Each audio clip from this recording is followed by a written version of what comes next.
Hernández. Muy buenas tardes, queridos amigos de Revista Sin Recreo, de Radio Máxima Digital. Esta mañana le quiero dar la bienvenida preparado a un extraordinario hombre, alguien de la izquierda auténtica, alguien, porque ahora se dicen de izquierda porque votaron en el 18, ¿no? Dicen hasta revolucionarios, pero alguien que yo creo que es el único mexicano honrado y honesto que tiene el partido Morena. Hemos visto una trayectoria. A ti no te corrieron del INI como delegado, ¿no? Como a otros. No, de ningún lado. Entonces, yo creo que tú eres, y yo, que te he visto tu activismo en los últimos casi 40 años, te hemos visto un hombre de verdad, un hombre honesto, un hombre propositivo, que viene militando desde el Partido Comunista Mexicano, que vienes PSUM, PMS, PRD, y ahora estás en el partido que Peña Nieto autorizó, en Morena, porque ahí es el presidente, ¿no? Entonces, yo quiero saber quién es Alejandro. Le tendríamos que decir doctor. Él tiene unos estudios doctorales en la Universidad Veracruzana, es antropólogo, ha sido funcionario en la UVE de muchísimos años, funcionario del municipio, ha participado en muchos procesos electorales y ahí también radica la honestidad. A él siempre le han jugado sucio y él siempre ha estado levantando la bandera ideológica de la izquierda y es un tipazo. ¿Quién es Alejandro Moreno Hernández? Nacido en Jalapa, creo que 66 años. Yo me acuerdo de tu trayectoria en el Mecafé también. Yo creo que no hay nadie que podría decir Alejandro me hizo una objetada o hizo una corruptela, ¿no? Yo creo que en tu trayectoria eres un hombre íntegro y que en la vida política esto a veces estorba, ¿no? ¿Quién es Alejandro? ¿Dónde nació? ¿En qué barrio? ¿Sus papás? ¿Sus abuelos? ¿Católico, apostólico, romántico? Bueno, muy buenas tardes. Agradezco la invitación a compartir contigo y con el auditorio pues estas reflexiones. Bueno, pues Alejandro Moreno Hernández nació en Jalapa un 24 de abril del año 1953 en el barrio de Los Sauces, cuando era Rivera Cambas la calle, hoy Luis Cortines, y seguimos viviendo en la misma casa. ¿Fuiste vecino de otro compañero intachable de la izquierda como lo fue Ernesto Fernández Páez, que falleció el pasado sábado?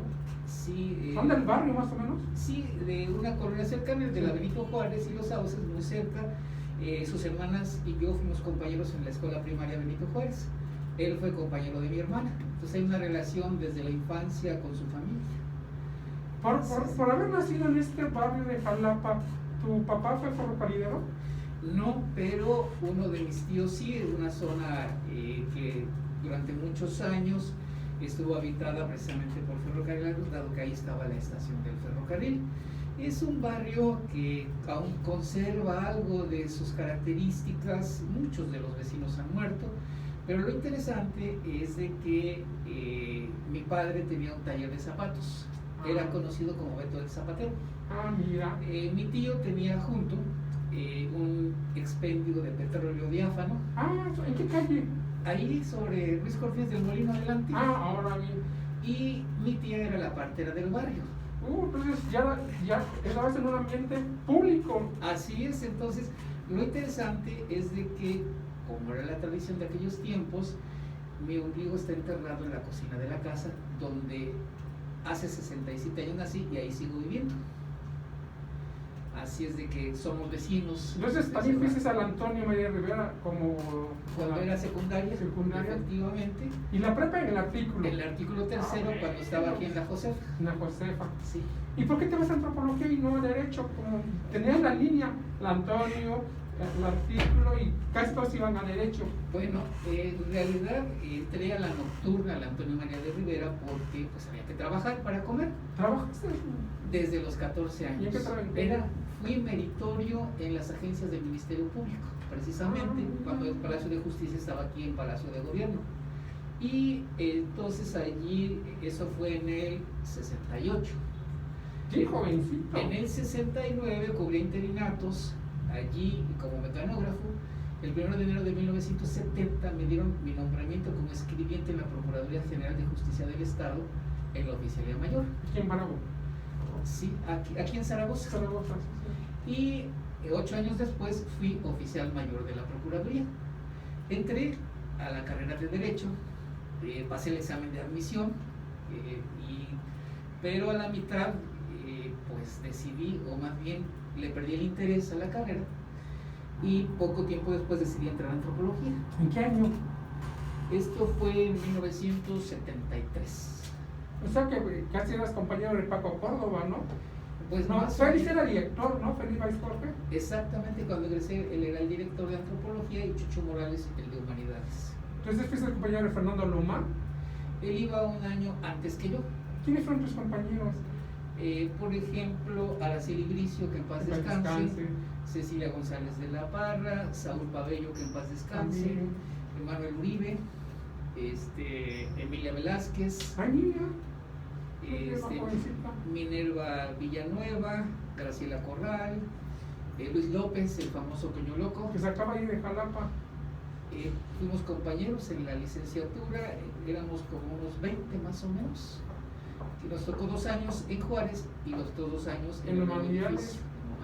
Sí, el 76 se pasan humanidades. Así es. ¿Y luego, ¿y cómo vas a dar el café por ser antropólogo? No, resulta que una vez que concluí la licenciatura en antropología, tuve la oportunidad de ingresar a la Dirección de Asentamientos Humanos y Obras Públicas, cuando Isaías Rodríguez Vivas era el director. Entré al Departamento de Planeación para el Desarrollo Urbano y Rural, donde se dan precisamente los planes municipales. ¿Aquí en Mira Alemán? Y el plan estatal. No, estábamos en Cuauhtémoc, era del gobierno del estado en aquella época. Y justo esto fue en el 78, en el 80, una buena amiga mía, Ruth Navarro, estaba en el área de recursos humanos del INMECAFE y me comentó que había un puesto vacante, que si tenía interés. Naturalmente dije que sí, e ingresé al Instituto Mexicano del Café al área de recursos humanos. Ahí fue donde... ¿Y dónde empieza tu lucha? ¿Cuándo dices, yo voy a militar en el Partido Comunista Mexicano? Bueno, en realidad, por razones laborales, siempre fui bastante cuidadoso. Sí, no, y más en aquellos tiempos. Si ahorita, ¿cómo está la persecución para los que no somos del Sobre régimen? todo porque trabajaba en la Procuraduría. Sí, que era. Entonces, era curioso, porque la gente de humanidades sospechaba, Sí. y la gente de la Procuraduría sospechaba. Entonces, Eres un sospechoso. pero lo ideal es cuando rompes el silencio y explicas. O sales del closet ideológico. Lo que ocurrió es de que siempre fui simpatizante de los movimientos, ya en humanidades, fui parte del comité de lucha, incluso fui representante de mi grupo y participábamos en las manifestaciones y en las marchas. Pero en aquella época Lorenzo Casarín era el Procurador General de Justicia. Y hablé con él, le dije, soy en humanidades, en antropología, soy el representante de mi grupo y tengo que estar en las marchas. Pero quiero saber si puedo hacerlo o no. Entonces tranquilamente me dijo, usted tiene un horario de trabajo aquí, si cumple con sus obligaciones en su trabajo, lo que haga fuera de aquí es su decisión. Entonces eso me permitió realizar muchas actividades políticas. Entonces siempre en el esquema de la solidaridad. Sí, también me acuerdo con El Salvador. Así es, Nicaragua, El Salvador, naturalmente con Cuba. Sí. Así es de que fue todo un proceso formativo muy importante, que en aquella época era luchar por los derechos de otros. Sí. Ahora nos toca luchar por los derechos nuestros. Oye, y en la UB, yo creo que en la UB también tienes un expediente exquisito de todo el trabajo que hiciste allá en las comunidades, en las brigadas. Pues mi primer contacto fue precisamente en el 78, cuando concluí la licenciatura en antropología. Salió una convocatoria para dar en el área de economía aplicada en la Facultad de Economía de la UB, con 3 cursos: técnicas de investigación, metodología y seminario de tesis. Entonces participé en el concurso y gané. Entonces empecé a dar clases y ahí nació toda mi línea de trabajo, que ha sido el proceso de investigación, diseño de proyectos de investigación, evaluación de proyectos y sobre todo lo que tiene que ver con técnicas de investigación. Desde esa fecha. Eres un agente del aula y todos tus alumnos te recuerdan con mucho cariño y sobre todo con respeto, ¿no? Pues me ha tocado, tengo la fortuna de dar clases desde el 78 a distintas generaciones, hoy muchos funcionarios, algunos hasta jubilados, pero muchos amigos. Y ya justo en esa época, ya estando en el INMECAFE, mis horarios eran de 7 de la mañana. En economía se me daba tiempo de irme a trabajar al INMECAFE. Entonces después, en el 83, me invitaron a coordinar el programa estatal de alfabetización del INEA. Entonces ahí estuve un año, pero después regreso al INMECAFE, ya no a recursos humanos, sino al departamento de estudios de mercado, como jefe de departamento. Posteriormente regreso a recursos humanos como jefe del departamento de capacitación y lo que equivaldría al departamento de personal, que era empleo precisamente. Y en esa fase me hacen una invitación para ir a trabajar a Nueva York, a la representación del INMECAFE. Las luces de Nueva York siempre atraen, ¿verdad? Sí. Entonces, bueno, primero me dio mucho miedo porque del rancho a Nueva York hay mucha distancia, y sobre todo porque nunca pasó por mi mente vivir en Estados Unidos. Mi manejo del inglés era pobre, entonces el asunto es de que nosotros crecimos con una cuestión importante: a donde vayamos tenemos que salir adelante, nunca para fracasar. Y eso implica pues analizar tus condiciones y tus posibilidades. Entonces yo dije, bueno, no hablo el inglés ni como Speedy González, entonces tendría que prepararme. Primero dije que no, pero la oportunidad se repitió inmediatamente y entonces me fui, y allá en Nueva York me puse a estudiar inglés, porque además todos los negocios se hacen en español, es decir, ahí no hay ningún problema con el idioma. Además de que Nueva York es una ciudad donde el español es la segunda lengua prácticamente. Entonces fue una experiencia de 4 años allá, pero ahí de repente deciden cerrar el INMECAFE, nos dejan abandonados, sin liquidación, sin boleto de avión. Nos dijeron, haz de cuenta, hoy desocupan las instalaciones. Eso se lo debes a Rodríguez Prats. Pero después, y entonces se llevaron a una bodega todos los muebles, los archivos de más de 30 años, no solo de INMECAFE, sino de la Oficina Panamericana de Café. Todo se perdió, nos dejaron abandonados. El INMECAFE fue la primera empresa que el gobierno salinista cerró, y dejó naturalmente a miles de productores de café de 10 estados de la República sin asistencia técnica, sin apoyo, y 7,000 trabajadores sin empleo, de los cuales 1,200 estábamos en Jalapa. Entonces ya después ingresé a trabajar a una empresa que daba financiamiento a empresarios de café para dar seguimiento a las inversiones. Después me contratan para dirigir una empresa de café en Jalapa, Farman Coffee, era Farman de Jalapa, fui director de la empresa de café. Después se cierra, ingreso a Cedesol dando capacitación a productores de café, y entonces me fui a distintos lugares, principalmente zonas indígenas como la Huasteca, en Oaxaca, en Chiapas, y entonces ahí empecé a trabajar con la gente del campo, especialmente de los pueblos originarios. Así es de que fui pasando de una experiencia a otra, y naturalmente ya después, porque cuando me fui a Nueva York, estoy pidiendo permisos en la universidad, creí que me iba a quedar allá, renuncié 2 años después, pero cuando cierran el INMECAFE, pues obviamente ya no pude regresar a la docencia en la UB. Entonces ingresé a la Dirección de Planeación Institucional, ahí estuve trabajando, y después nace la Dirección de Vinculación, y es ahí donde estuve casi 20 años. Y que haces un trabajo extraordinario. Yo creo que necesitaríamos toda una tarde para escuchar tu biografía, maestro, doctor, maestro, amigo. Y también en el municipio estuviste ahora con los Hipólitos, Sí, ¿no? estuve como primero, como había que transformar la estructura, solamente estaba la dirección de cultura Sí, me acuerdo. y deporte. Se convierte en dirección de desarrollo social, incorporando el área de la salud, o sea, 6 subdirecciones en total, era una de las más grandes.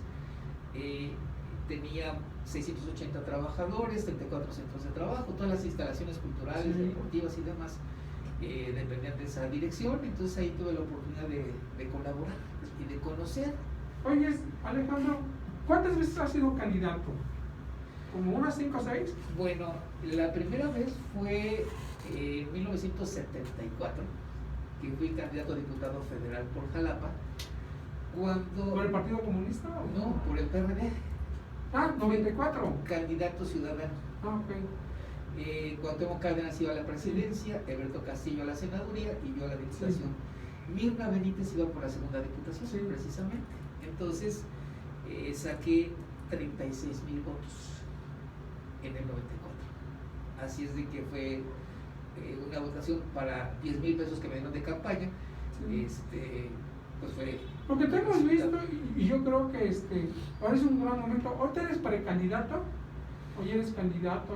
No, me registré. Sí. No está definido porque es un proceso interno. Entonces, ¿Y es por Jalapa urbano o rural? urbano. Urbano, o sea, tu centro, Sí, la sí, ciudad sí. que has caminado, que te hemos visto caminar a lo largo de tu historia. Sí, y bueno, tuve la oportunidad de difundir esta información hasta el 31 de enero, Sí. porque ya ves que tenemos que ser muy respetuosos Claro. con la legislación electoral, y a partir del 1 de febrero ya no podemos mencionar algún tipo de posición al respecto, porque se puede considerar como Proselitista. un acto anticipado de campaña. Oye, ¿y cuál fue tu experiencia en el doctorado de Historia Regional del Instituto de Investigaciones Históricas Sociales? Bueno, yo hice el doctorado con la Universidad del País Vasco. Ah, sí, más sí es cierto. Sí, se me está Pero confundiendo. pues trabajaba en la universidad y al mismo tiempo coordinaba la maestría en Psicología y Desarrollo Comunitario. Entonces no me daba la vida para hacer la tarea o para terminar la tesis. Ni para él tiene pinta. Y mi tema era la historia del Instituto Mexicano del Café. Qué padre. Y como el problema es de que los archivos desaparecieron, es decir, ¿Cómo? no encuentras archivos del Mecafé en ninguna Porque parte. la biblioteca a mí me tocó transportarla de Mecafé al El archivo al archivo general general, ya no existen, se los llevaron. No me Y digas. lo que existe es muy fragmentado, mucho material se destruyó. Fíjate que nosotros, mi familia, mi abuelita rentaba casas, tenía Ajá. como 20 o 30 casas, y en la crisis del Mecafé fue interesante. Yo me acuerdo 75, 76, cuando llega el Mecafé a Jalapa, que se decía, y después hacen su colonia y ahí también hay otra crisis, ¿no? Sí, pues en realidad lo que sucede es que en la época que no había internet ni Sí. mucho menos forma de controlar los archivos, cuando decido hacer ese trabajo de investigación me encuentro que no hay documentos que me permitan dar cuenta de la institución como tal. Entonces acudí a los excompañeros de trabajo, muchos me dieron material que tenían, junté más de 40 cajas, pero pues no todo es útil para el Sí. tema de la tesis, que es la historia de una institución. Y entonces decidí hacer una parte complementaria que era historia oral, es decir, entrevistar a exdirectores del INMECAFE. Aceptaron, pero no tuve tiempo de hacer el trabajo, entonces ya no me pude titular en el tiempo específico. Y entonces pues nos avisaron que pues quienes no nos habíamos titulado, que éramos más de 20, ya. Incluyendo a un tal Luis Gerardo Martínez García. Entonces pues Fueron compañeros, ¿verdad? sí, De grupo. ¿Y Sí. se pasaban las tareas? no teníamos temas distintos. Ah, bueno. Entonces el problema fue que pues nos dijeron hasta aquí llegaron, ya no Sí. hay más, y habíamos ya prácticamente terminado la Los mayor parte cursos. de los cursos y sobre todo el trabajo de investigación, nos faltaba la parte de investigación oral. Y entonces pues cerré esa posibilidad, pero hace un poco más de 3 años el presidente dijo que se iba a abrir otro INMECAFE. Entonces el trabajo que hice sí se logró recuperar una gran cantidad la información del Café, como institución, sus funciones, su impacto. Entonces decidí que habría que volver a intentar, pero entonces acudí al Instituto de Investigaciones Históricas, a la maestría de Historia Regional. Sí. Pues entregué mis documentos, presenté el examen, pero en la entrevista los entrevistadores, muy jóvenes seguramente, más jóvenes que tú. sí, por supuesto, pero se tocaron todavía los dinosaurios. no, los jóvenes, pero se fueron sobre mi edad, mi jubilación. Entonces, por ejemplo, lo primero que me preguntó fue, Qué falta de respeto. me dijo, tú ya estás jubilado, ¿verdad? Sí. Y entonces una de las entrevistadoras me dice, este es un doctorado de 5 años, ¿qué consideras estar haciendo dentro de 5 años? Entonces yo le dije, bueno, pues tengo 30 años enseñando cómo investigar, ¿qué estaría haciendo investigando y publicando? Y entonces otro me pregunta, bueno, pero tu experiencia es distinta, eres antropólogo, has estado en la Universidad de Vinculación, no tiene nada que ver con la historia. Y les digo, bueno, si tomaste la molestia de leer el expediente, ahí vienen todos los cursos que he tomado en materia de historia, el doctorado que inicié con la Universidad del País Vasco, los talleres. Entonces ahí está la explicación. Entonces entendí que, además me dijeron, tú ya tienes más de 60 años, ¿verdad? ¿Y ese delito? Y les dije, pues sí. Entonces, pues prácticamente así como que, a ver, explícanos tu tema de investigación. Y ya lo expliqué. Y meses después, pues me comunicaron que no había pasado el examen y que quedaba fuera. Entonces, bueno, me quedó claro que el problema fue la edad.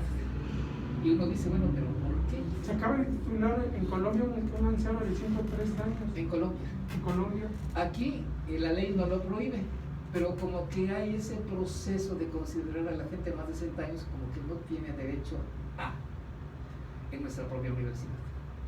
No toda la gente ni los funcionarios, Sí. pero ciertos sectores así lo vienen manejando, porque fue muy enfático el asunto, en la edad, en la jubilación. Pero estás en la plenitud de la vida, 60 años, la suma de las experiencias, toda la experiencia que no debes de tener aquí en tu... Pues mira, mientras esté vivo estamos en plenitud. Sí, sí. Lo demás ya es Sí. gratuito.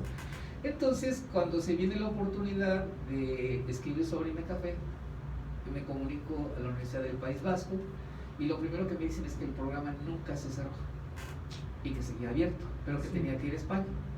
Fui a España, me hicieron la entrevista, llevé los avances de la tesis, llevé todo y me reinscribieron. Entonces está mi tesis en trabajo de revisión. Muchísimas felicidades. Así es. Sí, aquí se cerró, aquí profesiones administrativas, porque yo estuve en esta parte burocrática, desde la dirección de posgrado con el maestro, el doctor José Velasco Toro. ¿Y cómo ves a Jalapa en el futuro? Pues Porque en el presente y en el pasado ya sabemos el diagnóstico. yo creo que Jalapa tiene muchas ventajas que pueden ser la base para una buena transformación. Es decir, primero tenemos una sociedad que ha tenido la oportunidad de acceder a la educación superior en un porcentaje muy alto, independientemente de que es una ciudad que no tiene industria, pero tenemos gente formada, tenemos muchas instituciones educativas, tenemos expertos en muchos temas. Entonces el reto es cómo lograr establecer un gobierno que verdaderamente dirija los procesos de transformación social para mejorar la calidad de vida de la gente. Que un ayuntamiento de suyo no puede, porque ningún municipio puede disminuir los índices de pobreza. Es decir, aquí no se genera empleo en un municipio, no se puede dar programas de salud o servicios de salud, tampoco servicios educativos. Entonces lo que se da básicamente son servicios municipales, que el drenaje, alcantarillado, pavimentación de calles, etc. Entonces yo creo que ahí el reto es cómo vincularse con el gobierno del Estado y el gobierno federal para impactar con obras que beneficien a la sociedad en Jalapa. Va, Alejandro, el tiempo es nuestro dictador, ya nos están marcando aquí, queda abiertos los micrófonos en otro momento, en el momento de la victoria. Aquí te vamos a recibir para que te acuerdes de los amigos. Y yo creo que es urgente que empieces a escribir tus memorias. Pues por lo menos como anécdota estaría bien. Porque ¿qué van a hacer tus biógrafos? Nos vas a dejar mucha chamba. Esa parte de las luces de Nueva York yo no la recordaba. No, pero además descubrir Nueva York en la lógica de un jalapeño. Sí. Cuando viví allá se fue mucha gente de Jalapa. Llegamos a estar 20 en un mismo departamento. Ah, mira. Esther Hernández Palacio le puso la casa del niño jalapeño. En Nueva York. Sí. Entonces, imagínate, pues muchísimas gracias, muy emocionado porque nos conocemos, hemos platicado, hemos caminado por la ciudad, pero hablar con el hombre, con el ciudadano, con esa trayectoria que siempre impacta, yo creo que tú te vas a acostar todos los días con la mente tranquila, que no tienes ningún enemigo, ¿no? Así es, definitivamente. Que no hay Alejandro me puso el pie o no. Al contrario, Alejandro siempre ha sido un hombre de puentes y de amistades. Hace muchos años tomé una decisión, ser buena persona a pesar de mí mismo. Okay. Pues Alejandro, muchísimas gracias y nos estamos escuchando en Risas sin Recreo. Nos vemos la semana que entra. La semana que entra viene, ya está acordado que venga a unir Flores Aguayo, otro compañero. Así es. De estas luchas de los años 70, 80, y que ya está definido, ¿no? Ya. Así es. También, él es del barrio de San José. Ok, pues hasta pronto y un saludo. Muchas gracias. Un saludo al auditorio. Hasta luego.